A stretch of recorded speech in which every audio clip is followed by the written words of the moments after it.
नमस्कार, स्वराज एक्सप्रेस आप देख रहे हैं और मैं हूं आपके साथ काजल दुबे। और इसके साथ ही बहुत स्वागत है आपका 24 के चौधरी इस खास कार्यक्रम में।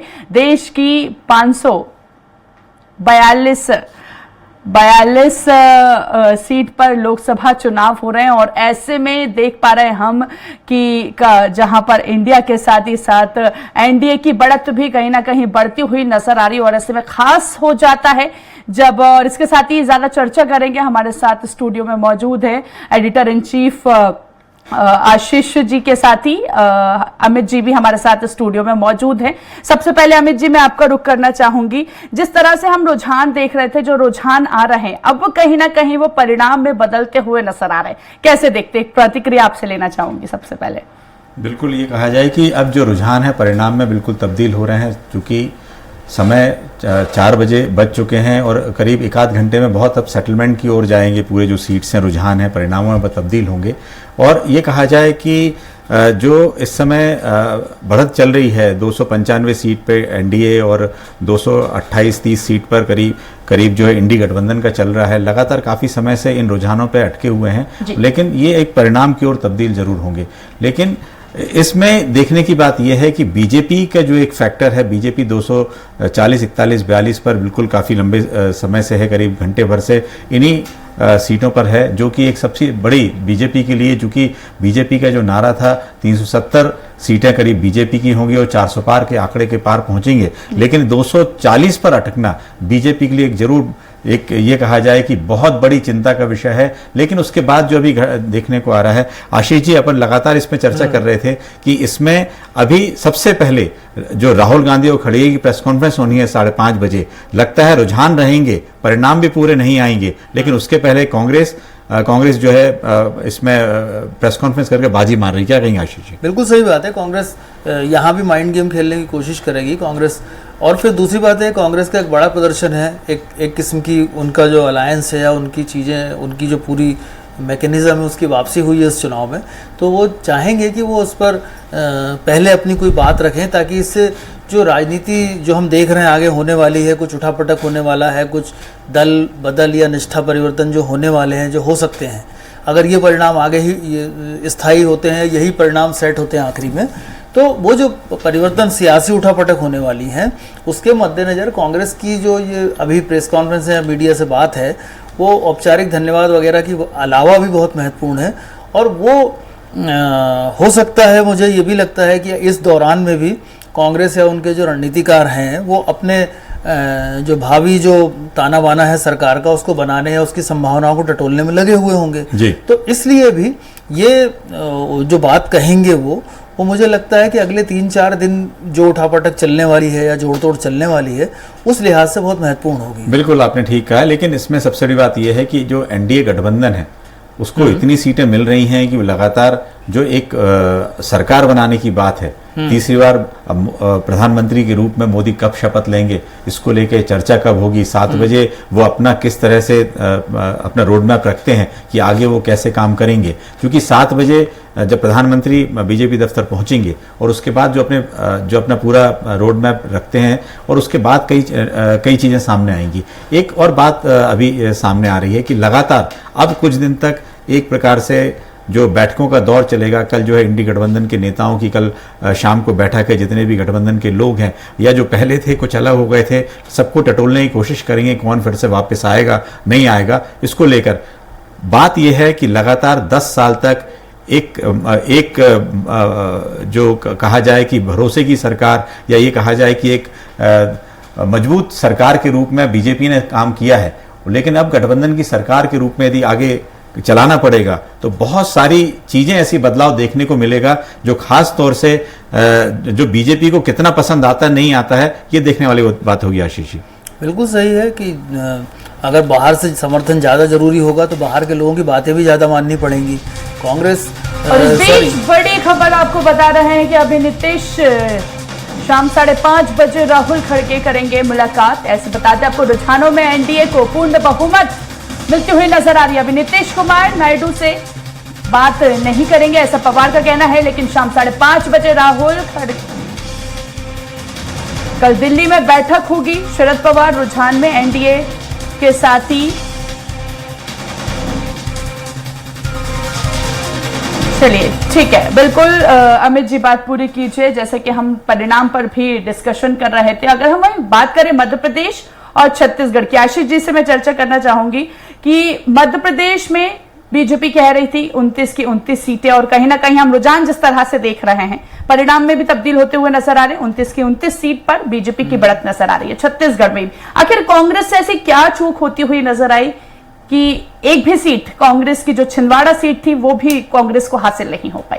देखिए, कांग्रेस की तो अब ये चूक का लंबा सिलसिला है, और कांग्रेस तो आपको पुनर्गठन और अपनी पुनर्संरचना पर ही ध्यान देना होगा। कांग्रेस की मतलब कोई एक गलतियां इसमें नहीं है, और ये गलतियां जो अभी इस चुनाव में हुई हैं वो इस सिर्फ चुनाव की नहीं है, एक गलतियों का पीछे लंबी श्रृंखला है। वो सब जुड़ते जुड़ते वो आज इस स्थिति पे आ गई कि वो जीरो हो गई। और मध्य प्रदेश जो है एक वक्त कांग्रेस से गढ़ कहलाया करता था, पूरी 40 की 40 सीटें जब यहाँ होती थी तो कांग्रेस जीता करती थी। तो इस तरह से कांग्रेस में जो गिरावट हुई पिछले 20-22 सालों में, वो पूरी वहाँ से गलतियों को समझने का, सुधारने का सिलसिला शुरू होना चाहिए। और संगठन में जो कांग्रेस में जो कमजोरी है, जो संगठन उनका सक्रिय नहीं है बीजेपी के मुकाबले, बीजेपी का संगठन जितना कमिटेड है, जितना जिस तरह से काम करता है, वैसा एक पूरा ढांचा कांग्रेस को खड़ा करने की जरूरत होगी। और अब ये बात भी बहुत पुरानी हो गई कि कांग्रेस बड़े नेताओं का गढ़ है और ये उसका कार्यकर्ता है, ये उसका कार्यकर्ता है, ये सब चीज़ें अब खत्म हो गई हैं। अब तो जो बड़े नेता हैं वो भी अपनी जो है साख को जो है दांव पे लगा लिया है उन्होंने, वो भी नहीं बचा पाए।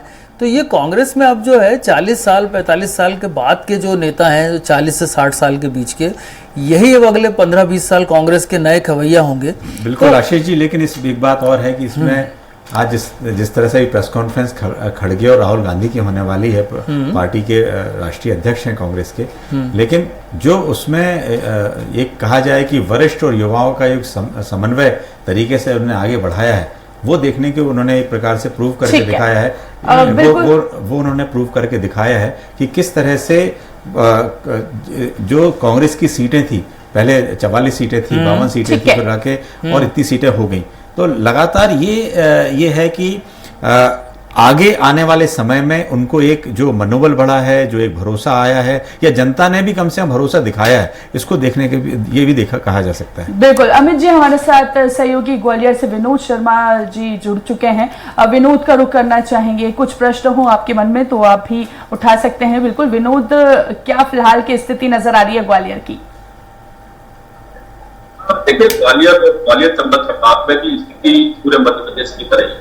यहाँ भी भारतीय जनता पार्टी के जो प्रत्याशी वो अच्छी जीत दर्ज कर रहे हैं। सुबह से ये तालब रहा है कि एक भी लोकसभा क्षेत्र, चाहे वो ग्वालियर हो, भिंड हो, मुरैना हो या फिर गुना हो, वहां से कांग्रेस का प्रत्याशी एक भी बार यहाँ से बढ़त हासिल नहीं कर पाया। और कमोबेश धीरे धीरे दोपहर जो होती ये स्पष्ट होने लगा था कि ग्वालियर संबंध बात में भारतीय जनता पार्टी ने एक जो तारक है उनमें भारतीय जनता पार्टी जीत दर्ज करेगी और कांग्रेस पाता नहीं पड़ पाएगी। अभी भी भारत सिंह कुशवाहा है जो कि ग्वालियर से बीजेपी प्रत्याशी है, तकरीबन 54,000 वोटों से प्रवीण पाठक से आगे चल रहे हैं। और ये पहले ये माना जा रहा था कि चाहे मुरैना हो, भिंड हो या ग्वालियर, तीनों ही जगह पर पार्टी की टक्कर रहने वाली है। बीजेपी और कांग्रेस प्रत्याशियों के बीच में कोई भी ये साफ तौर पर नहीं कह पा रहा था कि इनमें से जीतेगा कौन। तो इस तरह का जो माहौल था, लेकिन जब ईवीएम खुली तो उसके बाद साफ होता गया धीरे धीरे कि लोगों ने अपना जो जनमत है वो भारतीय जनता पार्टी के प्रत्याशियों को दिया है, और तमाम तरह की जो कयास लगाए जा रहे थे वो पूरी तरह से खत्म हो गए। गुना में तो ये स्थिति रही कि ज्योतिरादित्य सिंधिया एक लंबी आंकड़े के साथ जीत दर्ज की है। और इस बार हुआ भी ऐसा है कि 2019 में जब लोकसभा चुनाव हुए थे तो ज्योतिरादित्य सिंधिया उस समय हारे थे, और उसके बाद अब जब किसी चुनावी क्षेत्र में गए तो उसके बाद पूरा परिवार उनका वो खुद के बीच में जाते रहे, लोगों से मुलाकात करते रहे, जो भी गुस्सा लोगों में उनके प्रति था या कुछ नाराजगी थी उसको उन्होंने सामने जाहिर किया, और धीरे धीरे लोगों की नाराजगी खत्म हुई और वो उसमें सफल हुए, एक बड़े आंकड़े के साथ वो वहां से जीते हैं। और विनोद, अमित जी कुछ कहना चाह रहे हैं। अमित जी, विनोद जी ये बताएं कि इस तरह जो वहाँ एक जो कोष पहले जो कांग्रेस के दावे किए जा रहे थे कि जो मुरैना की सीट है या ग्वालियर सीट है, भिंड सीट है, इनमें से कोई ना कोई उनकी काफ़ी अच्छी तैयारी है वहाँ पर जो है, चाहे बसपा का हो या बाकी पार्टी का भी एक वहाँ पर वर्चस्व रहा है, तो वहाँ पर कहीं कांग्रेस को कोई जीत की किरण दिखाई दे रही थी, लेकिन वो ऐसा कुछ वहाँ पे क्यों नहीं दिखा?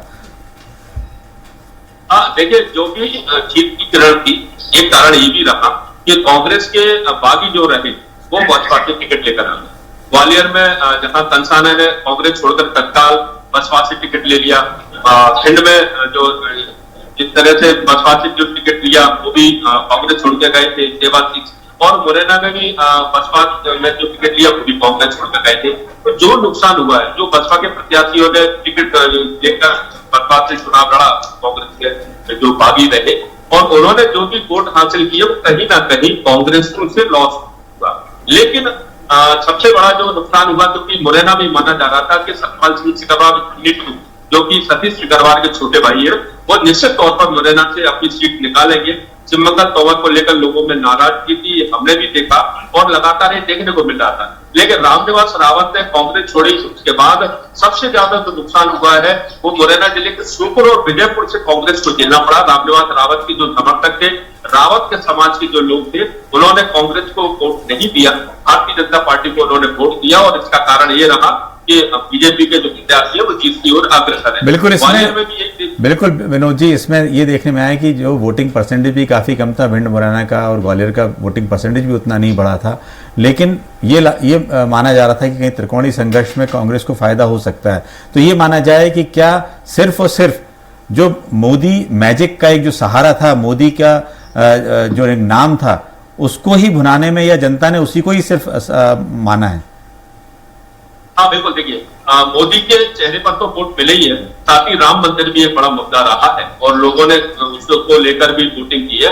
और जो लाडली बहना है वो भी फैक्टर देखने को मिला, क्योंकि जो कार्यकर्ता है खास करके बीजेपी के, उन्होंने जगह जगह जाकर ये प्रचार भी कर दिया था कि अगर सरकार नहीं आई बीजेपी की केंद्र में तो हो सकता है जो गिरा बंद हो जाए।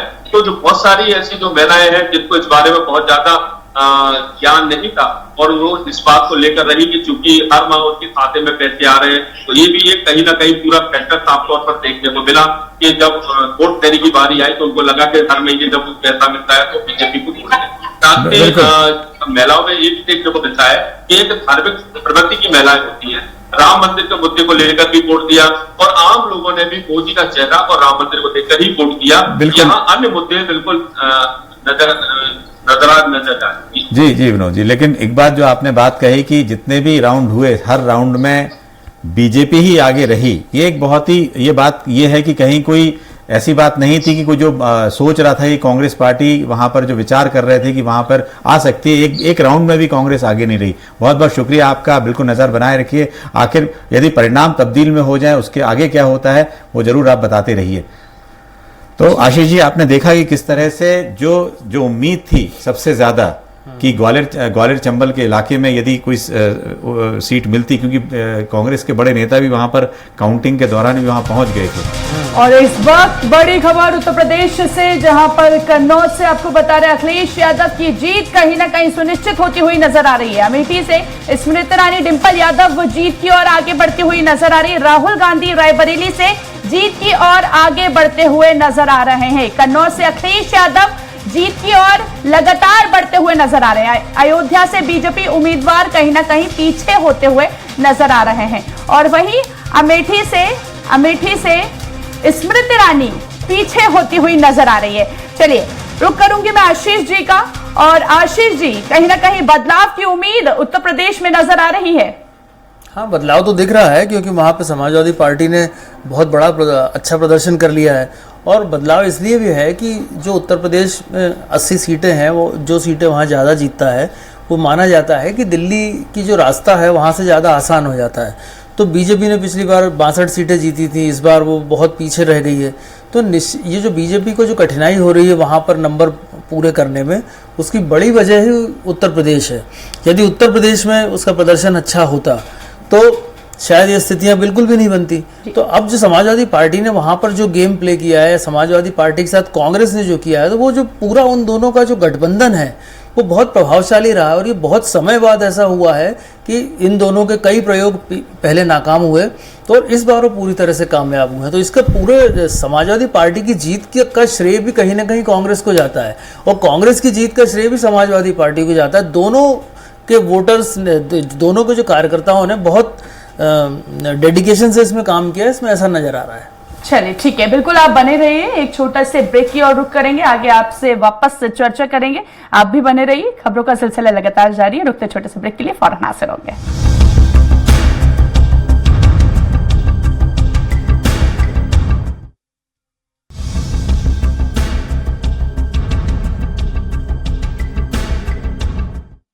तो यूपी की अयोध्या सीट से बीजेपी हारी है। बड़ी खबर इस वक्त उत्तर प्रदेश से बता रहे हैं, भाजपा के लल्लू सिंह की भी हार नजर आई है। सपा के अवधेश प्रसाद की जीत हुई है। अमेठी से किशोरी लाल शर्मा 1,26,000 से अधिक वोटों से आगे हैं। उत्तर प्रदेश की अयोध्या सीट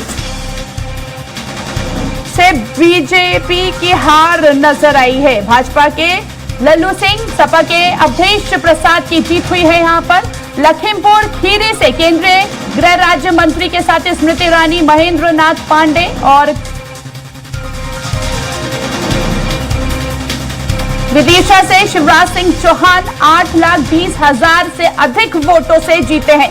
कहीं ना कहीं बड़ी जीत पूर्व मुख्यमंत्री शिवराज सिंह चौहान की नजर आई है। चलिए ज्यादा बातचीत करेंगे, आशीष जी का रुख करेंगे। आशीष जी, विदिशा सीट की बात करें, पूर्व मुख्यमंत्री, और ऐसे में बड़ी जीत यहां पर पूर्व मुख्यमंत्री शिवराज सिंह चौहान की नजर आई। एक प्रतिक्रिया आपकी लेना चाहेंगे मध्य प्रदेश में। शिवराज सिंह चौहान की तो जीत बहुत तय नजर आ रही थी कि वहां पर जिस तरह का उन्होंने चुनाव लड़ा था या जिस तरह की उनकी कोशिशें थी वो साफ दिख रही थी। और बीजेपी के सामने जो कांग्रेस ने अपना कैंडिडेट वहां पे दिया था वो बहुत मजबूत कैंडिडेट नहीं थे। वो हालांकि अच्छा चेहरा था, साफ सुथरा नाम था, लेकिन वो बहुत लंबे समय बाद चुनावी मैदान में उनको लाया गया, एन वक्त पे टिकट दिया गया। तो इतना बड़ा मुकाबला जो है वो बहुत पहले से ही तय लग रहा था। और शिवराज सिंह ने जिस तरह चुनाव लड़ा उससे साफ लग रहा था कि वो बहुत बड़ी मार्जिन से जीत चाहते हैं। तो 8 लाख से ज़्यादा वोटों से जीत मुझे लगता है मध्य प्रदेश की सबसे बड़ी जीत होगी, यदि इंदौर का रिकॉर्ड को छोड़ दें। अभी इंदौर का आंकड़ा आना बाकी है।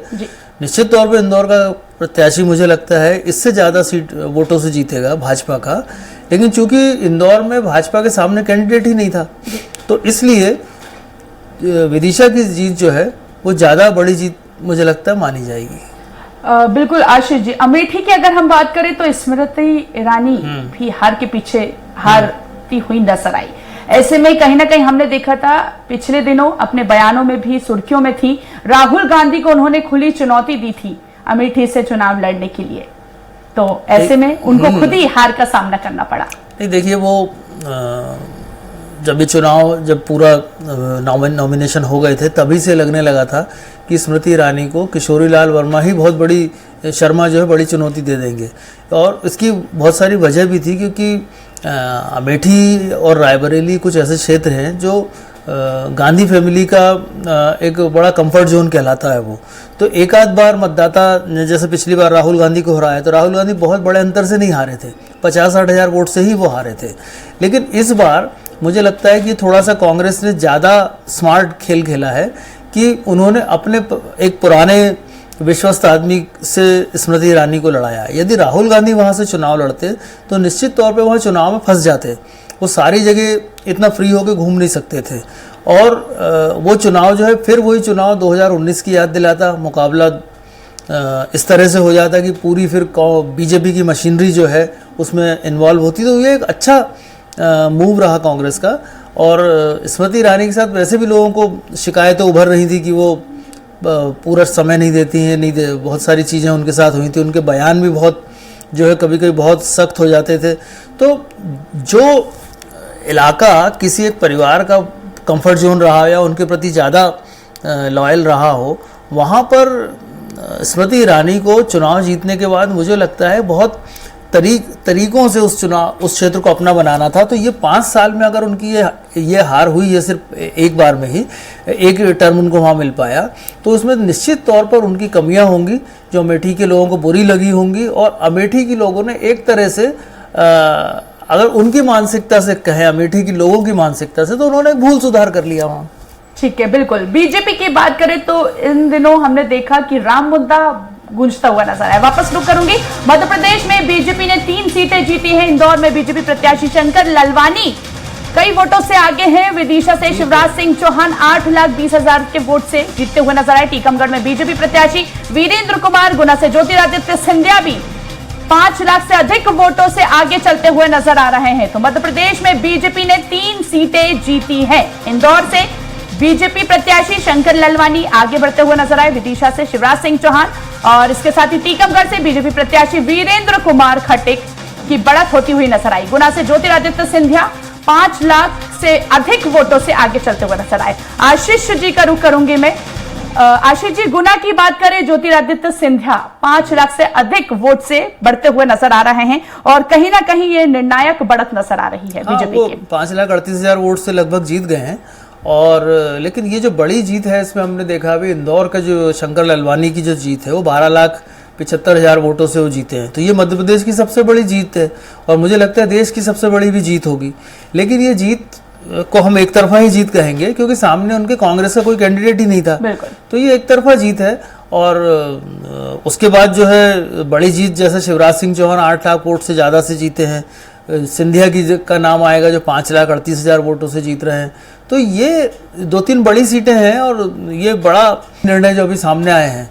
तो ये जो बता रहे हैं कि बीजेपी के लोगों का जो अभी बीजेपी का जो गढ़ है मध्य प्रदेश में, या बीजेपी की जो लेबोरेटरी है, अभी पूरी तरह से मध्य प्रदेश में कायम है। क्योंकि देखिए, गुजरात को भी बीजेपी का बड़ा गढ़ कहा जाता है, लेकिन वहाँ 1-2 सीट ऐसी थी जिस पे कांग्रेस लगातार लीड कर रही थी।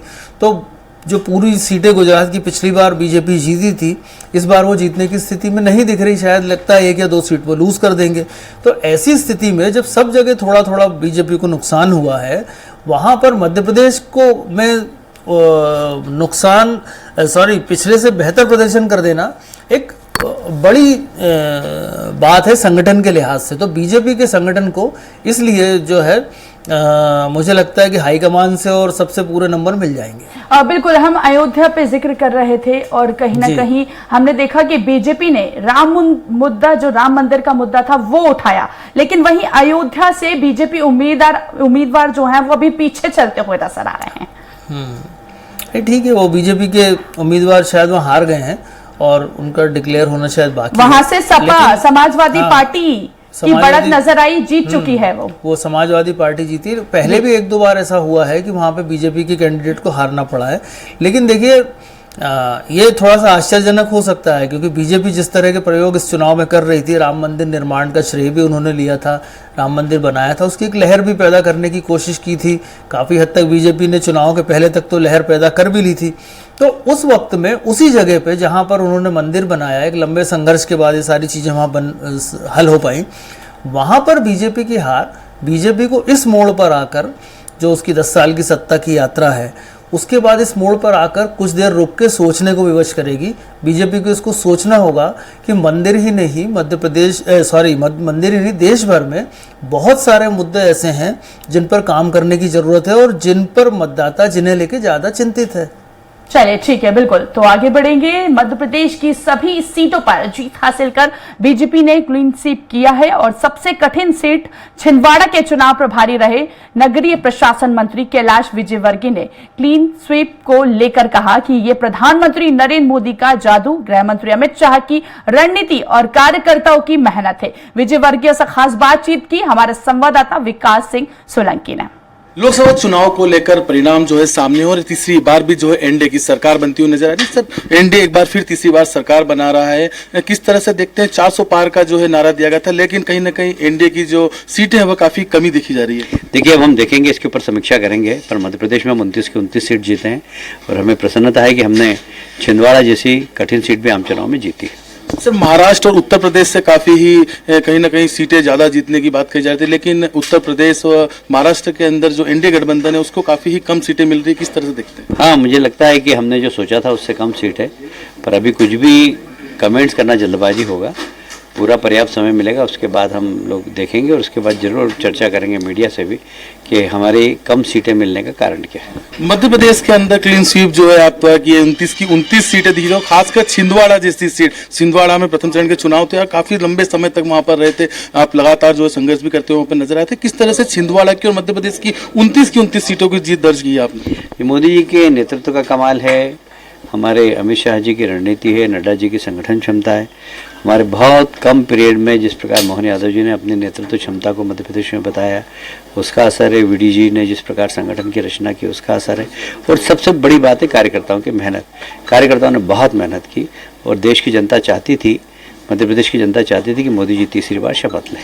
इंडिया गठबंधन सरकार बनाने के दावे कर रहा है, किस तरह से देखते हैं उनके दावे को?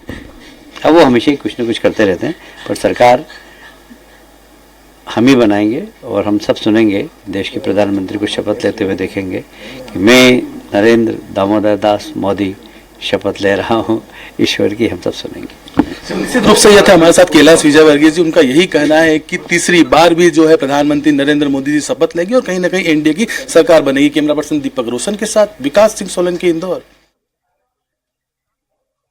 ज्यादा जानकारी के लिए रुक करेंगे हरियाणा से सहयोगी कोमल हमारे साथ लगातार लाइव बने हुए। कोमल, अगर हरियाणा की बात करें तो फिलहाल की क्या स्थिति नजर आ रही है? जी, हरियाणा की स्थिति कांग्रेस के लिए बहुत अच्छी नजर आ रही है, बीजेपी के लिए कम आ रही है, क्योंकि कांग्रेस भी 5 पर है, बीजेपी 5-5 पे चल रही है। यहाँ के पूर्व मुख्यमंत्री मनोहर लाल खट्टर चुनाव मोस्टली जीत चुके हैं और इधर से कुमारी शैलजा हैं, केंद्रीय मंत्री हैं कांग्रेस की सिरसा से, वो चुनाव जीत चुकी हैं। दीपेंद्र हुड्डा है रोहतक से कांग्रेस के उम्मीदवार, वो भी चुनाव जीत चुके हैं। लेकिन एक है सोनीपत और कुरुक्षेत्र, यहाँ 2 जगह थोड़ा सा पेच फंसा हुआ है, नेक टू नेक फाइट है। और अंबाला में भी वरुण चौधरी हैं कांग्रेस के, वो चुनाव अपने बढ़त बनाए हुए हैं। और आप देखिए बीजेपी के हैं धर्मवीर जी भिवानी से, वो भी अपनी बढ़त बनाए हुए हैं। और इधर गुरुग्राम से हॉट सीट मानी जा रही है राव इंद्रजीत और राज बब्बर के बीच में, और राव इंद्रजीत अपनी बढ़त बनाए हुए हैं और अभी तक 50-50 का मार्जिन हरियाणा में चल रहा है। जी बिल्कुल कोमल, 50-50 का मार्जिन तो चल रहा है, लेकिन मुद्दों की बात करें तो मुद्दों को लेकर कौन समझाने में नाकाम हुआ और कौन कामयाब दिख रहा है? फिलहाल 50-50 का मार्जिन तो चल रहा है। जी, बीजेपी जो 9.5 साल का अपना कार्यकाल है उसको लेकर चुनावी मैदान में उतरी थी। उन्होंने अपने विकास की जो गंगाएं बही थी उसके बारे में गुणगान किया था पब्लिक को, लेकिन पब्लिक ने उन्हें पूरी तरह नकार दिया है। इधर जो कांग्रेस थी वो चुनावी बेरोजगारी का मुद्दा और महंगाई के मुद्दे को लेकर चुनाव मैदान में उतरी थी। उनका मुद्दा स्टिक बैठा और इसी आधार पे उन्हें बड़े मार्जिन पर कांग्रेस को 5 सीटें मिलने जा रही हैं। चलिए ठीक है कोमल, आप बने रहिए। सहयोगी रायपुर से रुक करेंगे, सहयोगी हमारे साथ दिलीप साहू लगातार लाइव बने हुए हैं। दिलीप, फिलहाल छत्तीसगढ़ की बात करें तो निर्णायक बढ़त भी है। स्थिति है रायपुर में, पूरी छत्तीसगढ़ की बात करें तो 11 सीट है यहाँ, 11 में से 10 सीट बीजेपी के खाते में जाते हुए नजर आ रही है। वही मात्र एक सीट कांग्रेस के खाते में है। कोरबा का जो सीट है वो कांग्रेस की जो प्रत्याशी उसमें बढ़त बनाई हुई है 28,000 से अधिक मतों से।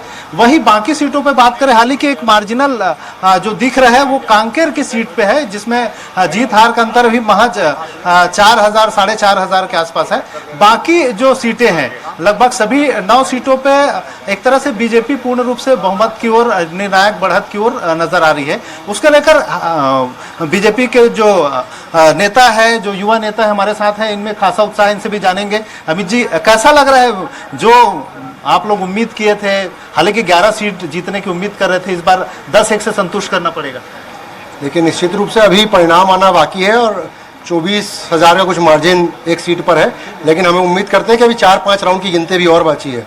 तो निश्चित रूप से उत्साह का माहौल है छत्तीसगढ़ में। हम लगातार यहाँ से 10 सांसद 9 सांसद भेजते हैं और इस बार कोशिश है हमारी कि 11 के 11 सांसद जाएं, लेकिन 10 तो हम लोगों ने पूर्ण बहुमत यहाँ पर हासिल कर लिया है। रायपुर, राजधानी रायपुर की सीट की बात करें तो रायपुर की सीट पे क्या उम्मीद कर रहे हैं, कितने वोटों से? हालांकि काफी बढ़त बना चुके हैं बृजमोहन अग्रवाल, करीब 4 लाख वोटों से अधिक के बढ़त नजर आ रहा है। क्या लगता है कितना वोटों के अंतर से जीतेंगे? देखिए, अभी तक जो हमारी जानकारी है उसमें 4.5 लाख से ज्यादा बढ़त बना चुके हैं और अभी भी हमारे कुछ विधानसभा, बड़ी विधानसभा जिसमें 22 राउंडों की गिनती होनी है, तो लगभग मुझे लगता है कि 6 लाख से ऊपर माननीय बृजमोहन अग्रवाल जी चुनाव जीतेंगे। फिर भी लोगों में, आप लोगों कार्यकर्ताओं में उत्साह नहीं दिख रहा, क्या वजह है? नहीं, पूरी उत्साह है भाई साहब। और अभी अंदर से इतनी गर्मी से काउंटिंग में बैठे थे, अभी गरम गरम हो गए हैं। बाहर जाके अति उत्साह होके हम लोग निकलेंगे जय जय श्री राम का नारा लगाते हुए, झंडा लगा। बाजे गाजे फटाके नजर बिल्कुल बाजे गाजे की व्यवस्था है। थोड़ी देर के बाद आपको पूरे जश्न मनाते हुए दिखेंगे हमारे पूरे कार्यकर्ता, पूरे धूम धड़ाके के साथ ब्रिजमोहन जी को पूरा विजय जुलूस के साथ हम एकात्म परिसर कार्यालय अपने लेकर जाएंगे। बिल्कुल। फिर भी उम्मीद करें कि पूरे 11 में से 11 सीट जो जीतने की सोच रहे हैं आप लोग? बिल्कुल, उम्मीद पे तो पूरी दुनिया टिकी है और हम लोग 10 सीट तो क्वीन स्वीप है, तो पाले हमारे ही गेंद हमारे ही पाले में है और निश्चित रूप से 1 सीट का तो थोड़ा बहुत अंतर है। कोशिश करेंगे कि वो भी ईश्वर के आशीर्वाद। कांकेर में भी थोड़ा सा मार्जिन कम नजर आ रहा है। कांकेर की सीट तो हमेशा मार्जिनली जीतते हैं और हम लोग फिर भी मार्जिन से हम आगे ही हैं और जीतेंगे निश्चित रूप से। क्या कहना आपका? निश्चित रूप से हम ये छत्तीसगढ़ में हम 11 की 11 सीटें जीतेंगे और छक्का आखिरी में जरूर लगाएंगे। माही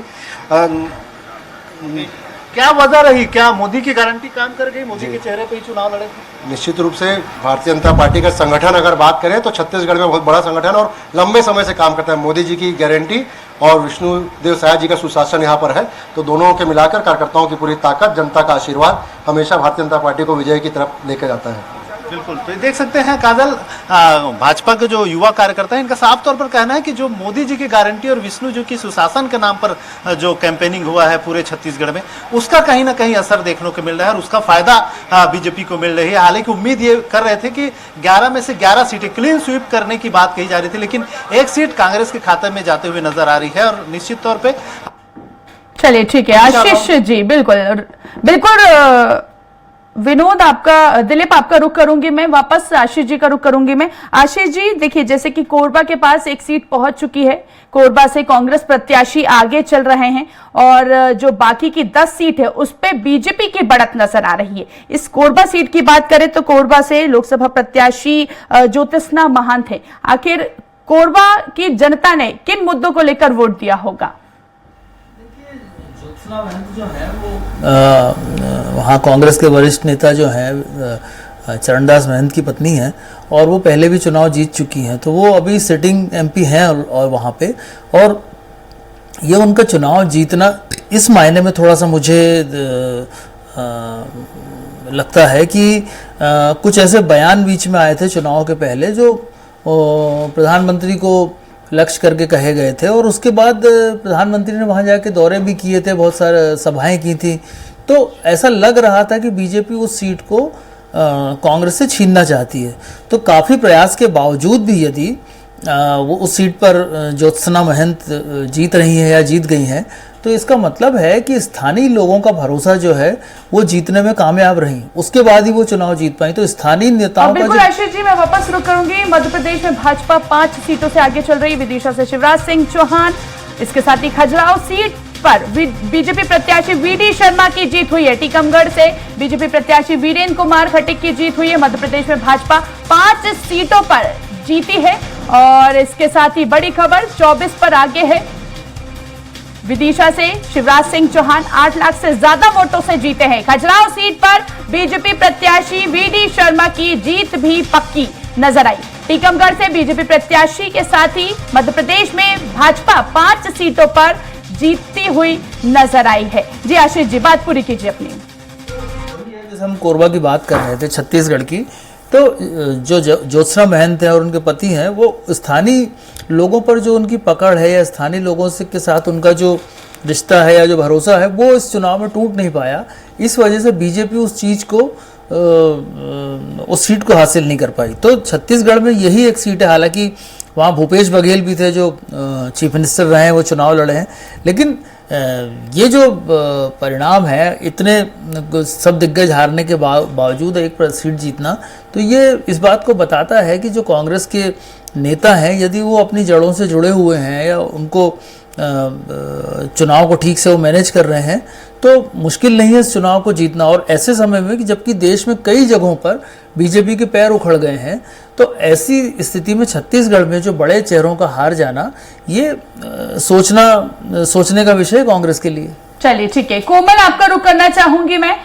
इक्वल यहाँ पर मार्जिन नजर आ रहा है। कोमल, आप मुझे सुन पा रही हैं? जी, इक्वल मार्जिन नजर आ रहा है। क्या लगता है, बदलाव की उम्मीद हरियाणा में? हाँ, देखा जाए तो 1 सीट 2 सीट की कश्मकश है, ऊपर नीचे हो सकती है। या कांग्रेस की 4 होंगी, बीजेपी की 6 होंगी, या कांग्रेस की 6 होंगी तो बीजेपी की 4 होंगी। 1 सीट का कश्मकश यहाँ चला हुआ है। जी चलिए ठीक है। आशीष जी, हरियाणा की अगर हम बात करें तो देखिए, जैसा कि अभी आपने सुना, सहयोगी कोमल भी बता रही थी कि 1-2 सीट के मार्जिन हो सकता है। इसको कैसे देखते हैं आप? देखिए, हरियाणा में ये कांग्रेस का कमबैक है।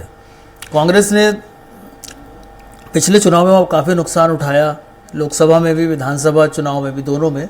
तो ये इस बार कांग्रेस ने वहाँ पे काफ़ी समय से मेहनत की थी, ये चीज़ दिख रही थी। इसके अलावा जो है, कुछ कांग्रेस के जो ऐसे मुद्दे थे जो हरियाणा में काफ़ी अच्छा काम कर गए हैं, जो इस रिजल्ट से दिख रहा है। ख़ास तौर पर हरियाणा में 2 चीज़ें थी। एक तो किसान वहाँ बहुत नाराज़ थे सरकार से, केंद्र और राज्य दोनों की भाजपा सरकार से किसान वहाँ नाराज़ थे। और दूसरा, अग्निवीर जो योजना है, उसको लेके वहाँ के युवाओं में बहुत असंतोष था, क्योंकि सबसे ज़्यादा लोग वहीं से सेना में जाते हैं। तो ये 2 जो मुद्दे कांग्रेस ने शुरू से उठाए थे, ये अपने आप को कांग्रेस वहाँ के लोगों से कनेक्ट करने में कामयाब हुई इस मुद्दे पे, जिसकी वजह से कांग्रेस को 4 या 5 सीटें जो मिलती दिख रही हैं। चलिए, ज्यादा रुख करूंगी मैं, ज्यादा जानकारी के लिए सहयोगी कविता का रुख करूंगी। हमारे साथ राजधानी भोपाल से लाइव जुड़ी हुई हैं। कविता, फिलहाल भोपाल की बात करें तो क्या नजर आ रहा है? बीजेपी प्रत्याशी आलोक शर्मा की बात करें, कितने मतों से आगे चल रहे हैं? बिल्कुल, आपको बता दूं, मैं भोपाल के बीजेपी कार्यालय पर खड़ी हूं और तस्वीरें मैं आपको दिखाना चाहूंगी। कैमरा पर्सन अमित को बोलूंगी, अमित आप तस्वीरें दिखाइए। यहाँ पर कुछ ही देर में सीएम मोहन यादव और विष्णुदेव शर्मा यहाँ पर पहुंचने वाले हैं और आप देख सकते हैं कि यहाँ पर सुरक्षा व्यवस्था जो है तैनात कर दी गई है, पुलिस बल यहाँ पर तैनात है। और यहाँ पर जश्न की जो तैयारी है, काजल, जश्न की तैयारी की जा रही है। जिस तरीके से जो मध्य प्रदेश की बात करें, जिस तरीके से बीजेपी ने जो क्लीन स्वीप किया है, एक भी सीट जो है कांग्रेस नहीं जीत पाई है। चाहे हम छिंदवाड़ा की बात करें, चाहे दिग्विजय सिंह की बात करें, वो नहीं जीत पाए हैं अपनी ही सीट। तो आप देख सकते हैं, इसी को लेकर जिस तरीके से बीजेपी ने क्लीन स्वीप किया है कांग्रेस को, उसी को लेकर यहाँ पर बीजेपी कार्यालय में जश्न मनाया जा रहा है, जश्न की तैयारी की जा रही है। कुछ ही देर में जो वीडी शर्मा है वो पहुंचेंगे, अपने कार्यकर्ताओं से मिलेंगे और वो भी जश्न में शामिल होंगे और मीडिया से भी बात करेंगे। और आपको तस्वीरें दिखा रही हूँ, कुछ देर पहले यहाँ पर जो बम फटाके यहाँ पर फोड़े गए, काजल, ढोल नगारों के साथ बिल्कुल जो जश्न है वो मनाया जा रहा है। मध्य प्रदेश में जो बीजेपी है, बीजेपी ने कहा था कि 29 की 29 जो सीटें हैं हम जीतेंगे, और जो मध्य प्रदेश में ऐसा बीजेपी ने कर दिखाया, उसी को लेकर यहाँ पर जश्न की तैयारी की जा रही है। आप देख सकते हैं कि यहाँ पर जय श्री राम के यहाँ पर जो झंडे लगाए गए हैं, यहाँ पर आप देख सकते हैं सीएम मोहन यादव के जो बैनर लग गए हैं और यहाँ पर बीजेपी के बड़े बड़े झंडे लगा दिए गए हैं। और कुछ ही देर में यहाँ पर सीएम मोहन यादव पहुंचेंगे और विष्णुदत्त शर्मा है वो भी पहुंचेंगे और एक बड़ा जश्न मनाया जाएगा। काजल, कहा जा सकता है कि मध्य प्रदेश में जहां एक और बीजेपी कार्यालय में उत्साह है, तो वहीं पर कांग्रेस कार्यालय में मायूसी छाई हुई है। बिल्कुल कोमल, यूं कह सकते हैं कि बधाइयों का सिलसिला भी शुरू हो चुका है। बिल्कुल, आपने सही कहा काजल, कि बधाइयों का सिलसिला जो है शुरू हो चुका है और हमारे साथ नेता भी मौजूद, हम उनसे बात करेंगे, क्या कुछ कहेंगे। बिल्कुल क्लीन स्वीप कर दिया मध्य प्रदेश में, तो कार्यकर्ताओं की मेहनत और हमारे कुशल नेतृत्व और मोदी जी का जो हमारी सरकार की योजनाएं थी वह गरीबों तक पहुंची और उन्होंने सबने मतदान किया और आज परिणाम ये है कि हम 29 की 29 सीट जीत रहे हैं। छिंदवाड़ा भी नहीं छोड़ा?